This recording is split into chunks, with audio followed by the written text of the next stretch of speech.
Welcome to the deep dive. Today we're plunging into one of the most pressing and honestly most uncomfortable conversations happening right now. The power of words. Words can unite us, they can inspire us, build bridges, but they can also divide, demean, and inflict, well, real harm. Yeah, absolutely. So the core question we're tackling is this. Should what we call hate speech actually be protected as free speech? Yeah. It's just one of the most urgent and complex debates out there. It really is. And for this deep dive, when we talk about hate speech, we're focusing on expressions could be spoken, written, even symbolic stuff Right. that specifically attack, demean, or, incite hostility against individuals or groups. And that's based on things like race, religion. Exactly. Race, religion, ethnicity, gender, sexual orientation, those kinds of characteristics. And its impact, it isn't just theoretical, Right. It cuts deep. How so? Well, it undermines dignity, it can threaten safety, and it actively fuels discrimination, exclusion, even violence sometimes. And I guess digital tech just makes that worse. Oh, absolutely. Especially with digital tools amplifying every single word. This really isn't just about sticks and stones anymore. The reach is huge. That's a crucial point.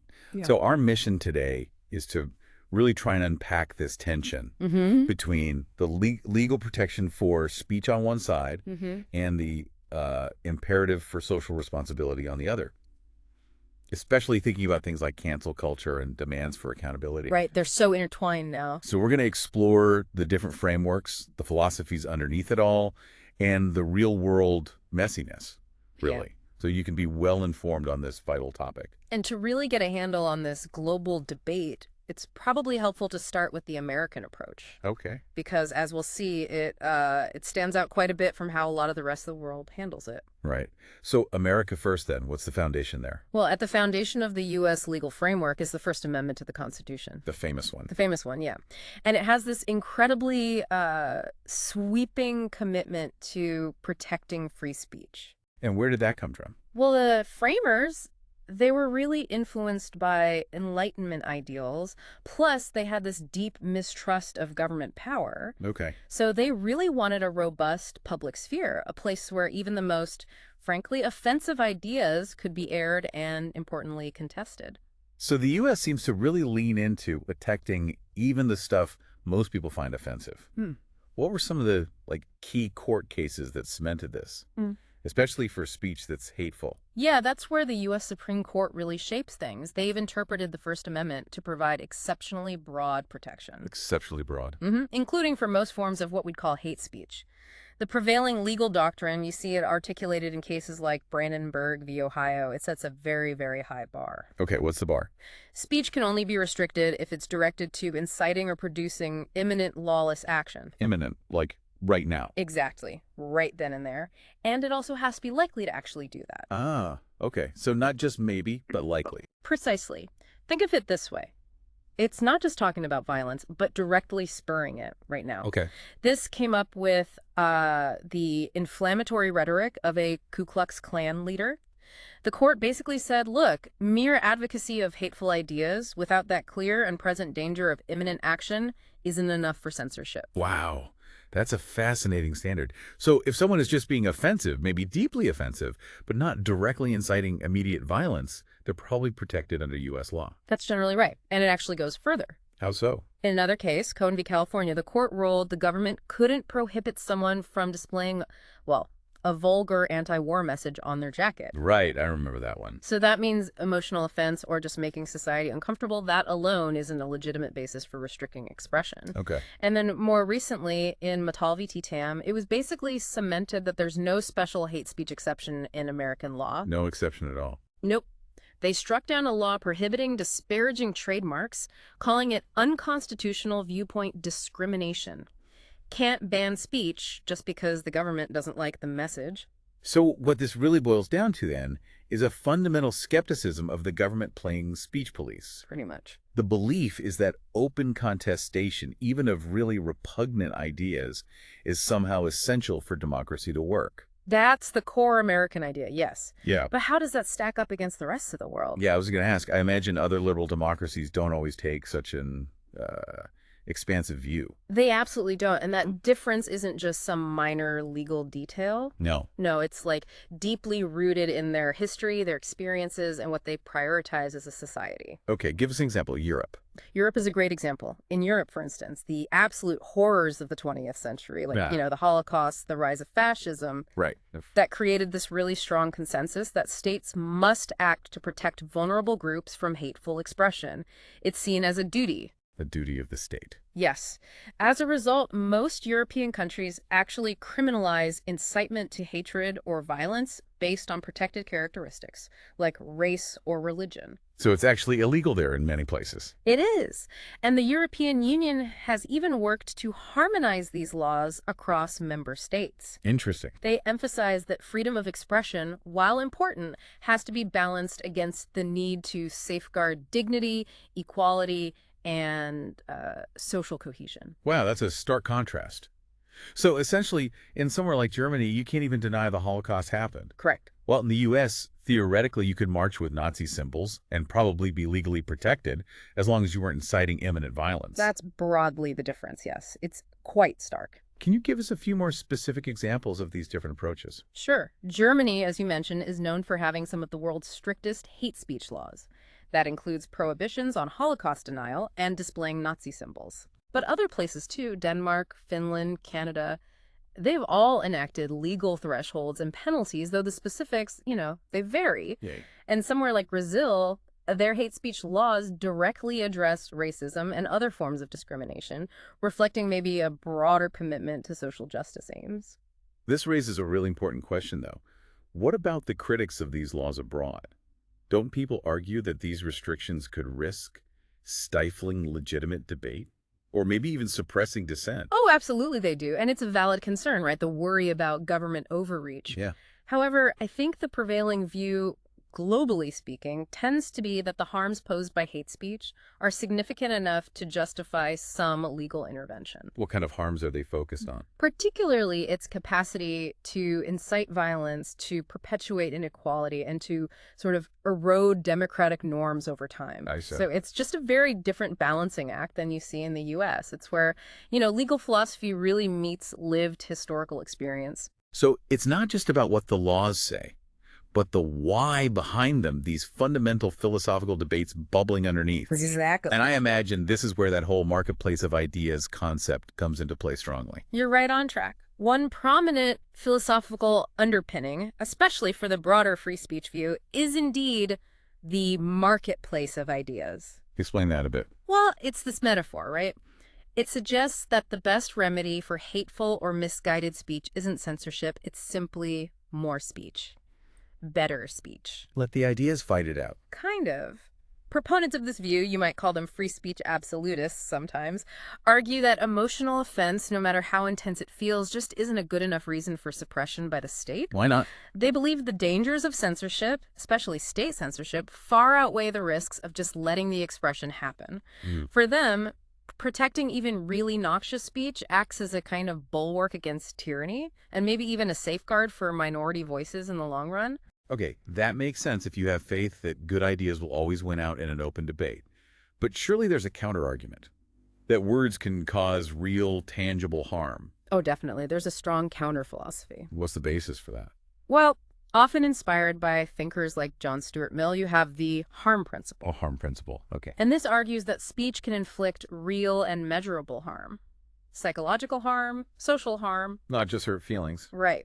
Proponents of this view contend that when words are used to dehumanize people or intimidate them or incite violence against vulnerable groups, well then the state does have a legitimate interest, maybe even a duty, to step in and impose some limits. And how do they weigh the cost? From a sort of consequentialist perspective, they'd emphasize the broader social costs of unchecked hate speech. Like what? Like normalizing prejudice, fostering social exclusion, undermining democratic participation for targeted groups, things like that.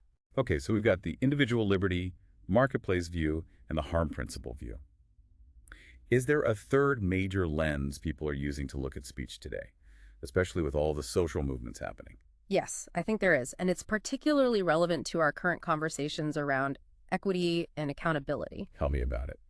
This third perspective really emphasizes empowering marginalized voices Okay. and holding individuals, and maybe more importantly, institutions, accountable for the harms they cause through speech or action. Right. And from this vantage point, things like, well, cancel culture can be understood differently. How so? They might be seen as sort of grassroots tools for demanding redress, for prompting institutional change, especially when the traditional systems, like the courts or HR departments, seem to have failed those groups. That brings us smack into the middle of cancel culture then. It's such a loaded term. What exactly is it, and why is it so incredibly controversial? Yeah, it's definitely loaded. At its core, cancel culture usually refers to this collective withdrawal of support. Withdrawal of support. Like a boycott. Could be a boycott, yeah. Often it manifests through social media campaigns, public shaming, targeting individuals or organizations whose actions or statements are deemed offensive or unacceptable by a particular group. And digital media just pours gasoline on that fire, I assume. Oh, absolutely. Digital media, social networks, they've dramatically amplified its reach and its impact. Things can spread incredibly fast. Okay, so what are the arguments for it? Yeah. It feels like it's often framed as a way for maybe less powerful people to challenge those with power. That's precisely the argument. Proponents would say it serves as a powerful form of social accountability. Okay. It allows marginalized communities who might not have access to traditional levers of power to challenge entrenched structures or influential figures. Can you give an example? I think the #MeToo movement is often cited as a prime example. Right. It really harnessed collective action online to expose systemic sexual harassment and hold powerful individuals accountable, often in situations where institutions had been incredibly slow or even complicit for years. Similarly, the idea of deplatforming speakers or organizations accused of promoting hate, that's often justified by proponents as necessary to protect targeted communities from harm. So it's seen as protective. Yes, and also empowering. It's seen as a way for ordinary individuals to actually participate in public discourse and have a real impact on reputations and consequences. But gosh, it's clearly not without its critics. Huge critics. Oh, absolutely. Detractors argue it can just devolve into a kind of mob justice, right? Where people face maybe disproportionate punishment for transgressions that might even be minor or misunderstood. That's a major criticism. The lack of formal procedures, any kind of real due process, Yeah. means judgments are often rendered really hastily, maybe based on incomplete or misleading information, often without much regard for context or the person's intent. And that can have a knock-on effect. Definitely. Critics argue this dynamic can create a chilling effect. It discourages open dialogue, it fosters fear and self-censorship, people become wary of expressing controversial views or even just asking questions for fear of being targeted. There's also that thing about context, right? Yeah. Stuff taken out of context. Yes, the phenomenon of context collapse, where past actions or statements, maybe things said years ago in a totally different situation, are dredged up and judged by today's standards without any consideration for that historical or situational context. That seems unfair. It can be. And critics also warn that the whole pursuit of accountability, which is a valid goal, can sometimes cross the line into just vindictiveness or maybe performative outrage online. Right. And that arguably undermines the very values of justice and fairness it claims to uphold. So where does the public actually stand on this? Are people generally for it, against it? What does the research show? Well, empirical research, like studies from the Pew Research Center, for example, consistently shows that societies, particularly in the U.S., are just deeply divided on this. Divided how? On how to balance free expression with protection from harm. While quite a few people see cancel culture as a necessary tool for accountability, especially for marginalized groups, Okay. a significant majority also worry it's gone too far. Gone too far how? Stifling legitimate debate, fostering division, maybe being too quick to punish. And these kinds of divided findings, you see echoes of them globally, not just in the U.S. So this is clearly a really complex landscape for everyone.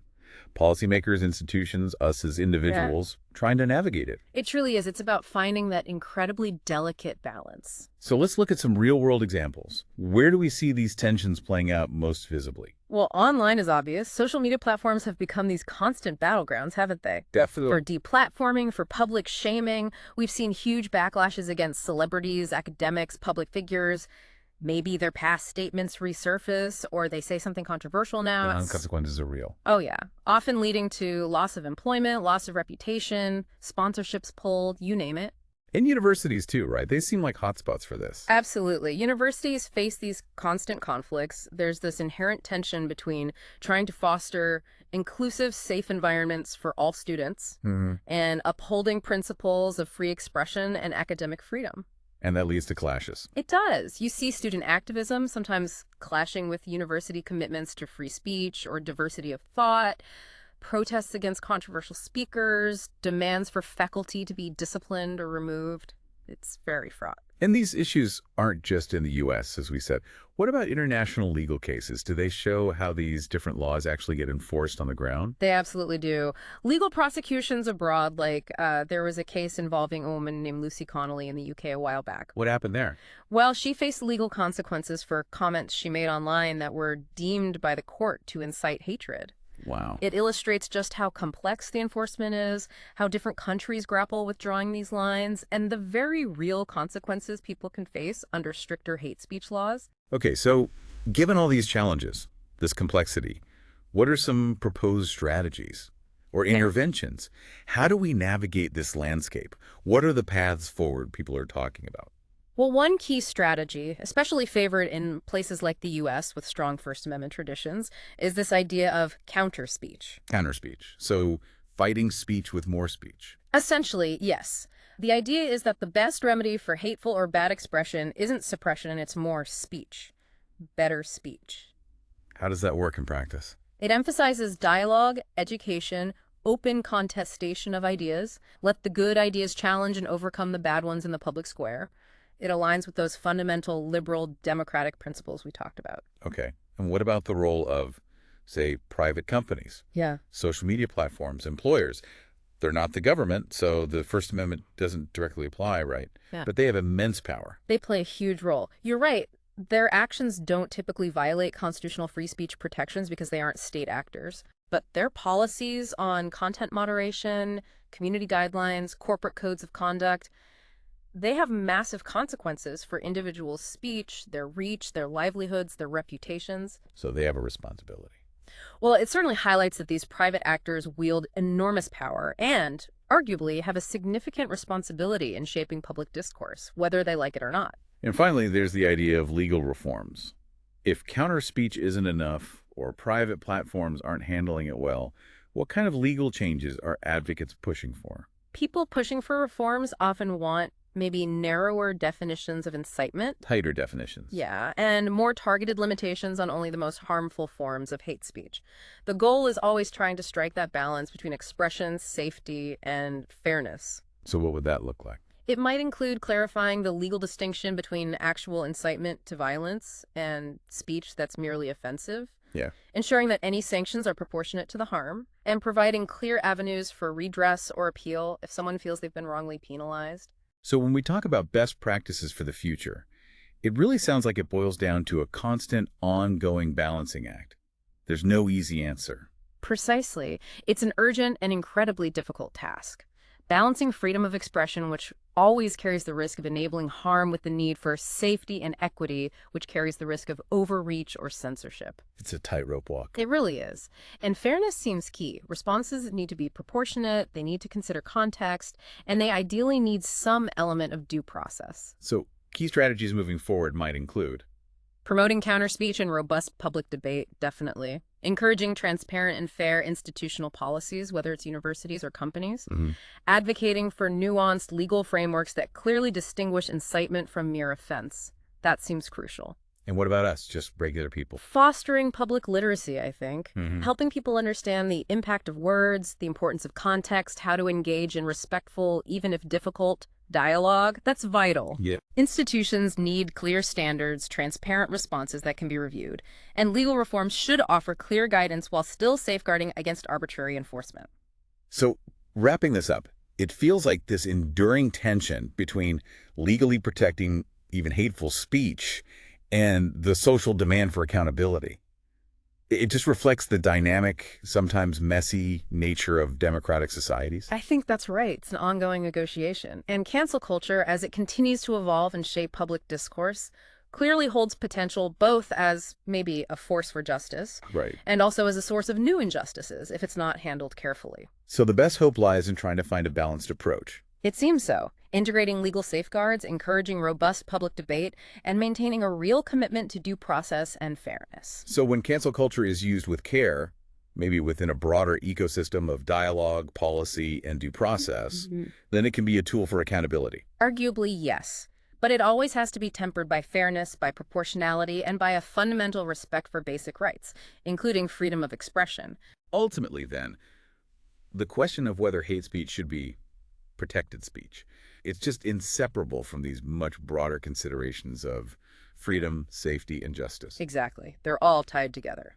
So maybe the final thought for you, our listeners, as you navigate public discourse, how do we, as a society, make sure that our pursuit of justice doesn't accidentally stifle the very freedoms we're trying to protect? And the other way around. Yeah, and what role do you play individually in trying to foster a public sphere that manages to be both open and inclusive? It's a challenge for all of us.